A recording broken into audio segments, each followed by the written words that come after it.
বুধবার তৃতীয় প্রার্থী তালিকা প্রকাশ করেছে বিজেপি। পানিহাটি থেকে বিজেপির টিকিটে ভোটে লড়ার ইচ্ছে প্রকাশ করেছিলেন অভয়ার মা। অভয়ার বাড়ি পানিহাটিতে। অভয়ার মায়ের ইচ্ছেকে মর্যাদা দিয়ে পানিহাটি থেকে বিজেপি প্রার্থী করা হলো অভয়ার মা রত্না দেবনাথকে। বুধবার রাতে নাম ঘোষণার পরই বৃহস্পতিবার সকালেই প্রচারে বেরিয়ে পড়লেন বিজেপি প্রার্থী রত্না দেবনাথ। বাড়ি থেকে বেরিয়ে জনসংযোগ সারলেন অভয়ার মা। অন্নপূর্ণা মন্দিরে পুজো দিয়ে পানিহাটি পৌরসভা 34 নম্বর ওয়ার্ডে প্রচার করেন তিনি। বিধায়ক হলে নারী নিরাপত্তা, শিক্ষা নেই, স্বাস্থ্য নেই, এই বিষয়গুলো বিধানসভায় তুলে ধরবেন জানালেন প্রচারে বেরিয়ে। পানিহাটি জনগণই বলবে পানিহাটির জনগণ কি অবস্থার মধ্যে বাস করছে। যে নারীদের তো সুরক্ষা নেই, শিক্ষা নেই, স্বাস্থ্য নেই। একজন পরিবারের যদি কেউ খারাপ পেশেন্ট, সে হসপিটালে গিয়ে কতটা হেনস্থার শিকার হয় সেটা তারাই জানে। শুধু সেই জায়গাগুলোই তুলে ধরবো। আর আমার সমস্ত পানিহাটিবাসীর জয়, আমার জয় মানে আমি সমস্ত পানিহাটিবাসীর জয়, সমস্ত পশ্চিমবঙ্গবাসীর জয়। অভয়ার মায়ের বিজেপি প্রার্থী হওয়া নিয়ে পানিহাটের তৃণমূল প্রার্থী বলেন, বিচারাধীন বিষয় নিয়ে কিছু বলার নেই। অভয়ার মাকে কাকিমা বলে সম্বোধন করে তীর্থঙ্কর ঘোষ বলেন, তিনি যে যন্ত্রণার মধ্যে দিয়ে গিয়েছেন আমরাও ব্যথিত। আমার প্রার্থীকে কিছু বলার নেই। বিধানসভা নির্বাচন, আমি প্রার্থী, যে কেস সুপ্রিম কোর্ট হাইকোর্টে আছে সেই বিচারাধীন ব্যাপার নিয়ে আমার কিচ্ছু বলার নেই।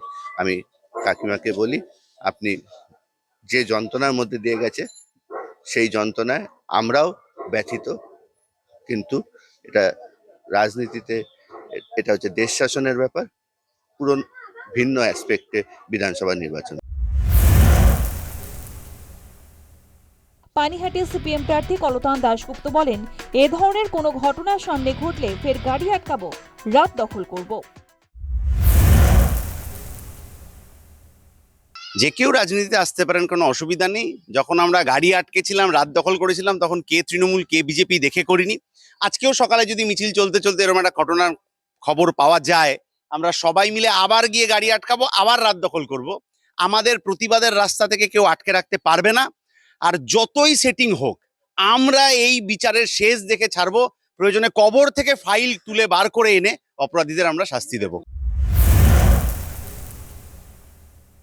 সন্ধ্যায় অভয়ার মায়ের সঙ্গে দেখা করেন বিরোধী দলনেতা শুভেন্দু অধিকারী। বিজেপির পক্ষ থেকে শুভেন্দু অধিকারী দীর্ঘদিন ধরে তার সঙ্গে যোগাযোগ রাখছিলেন। বিজেপি প্রার্থী হওয়ায় অভয়ার মাকে অভিনন্দন জানান শুভেন্দু অধিকারী।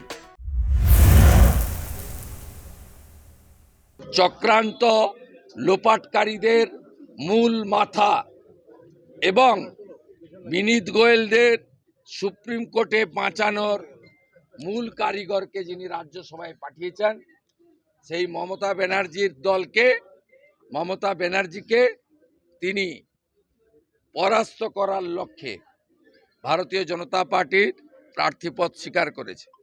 একটা দুটো ভোটে নয়, পানিহাটিতে আমার বিশ্বাস এখানকার শিক্ষিত জাগ্রত জনতা, গণদেবতা, তারা এমন রেকর্ড মার্জিন এখানে তৈরি করবে যেটা স্বাধীনতার পরে পানিহাটি বিধানসভা তৈরি হওয়ার পরে কেউ দেখেনি। এ বিশ্বাস আমার আছে। পানিহাটিতে জোর কদমে প্রচারে নেমে পড়েছে তৃণমূল, বিজেপি, সিপিএম প্রার্থী। অভয়ের সঙ্গে ঘটে যাওয়া নৃশংস ঘটনার বিচার এখনো পাননি তার বাবা মা।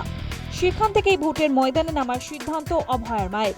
4 মে জানা যাবে পানিহাটির মানুষ কি বিধায়ক হিসেবে বেছে নিলেন বিজেপি প্রার্থী অভয়ার মা রত্না দেবনাথকে।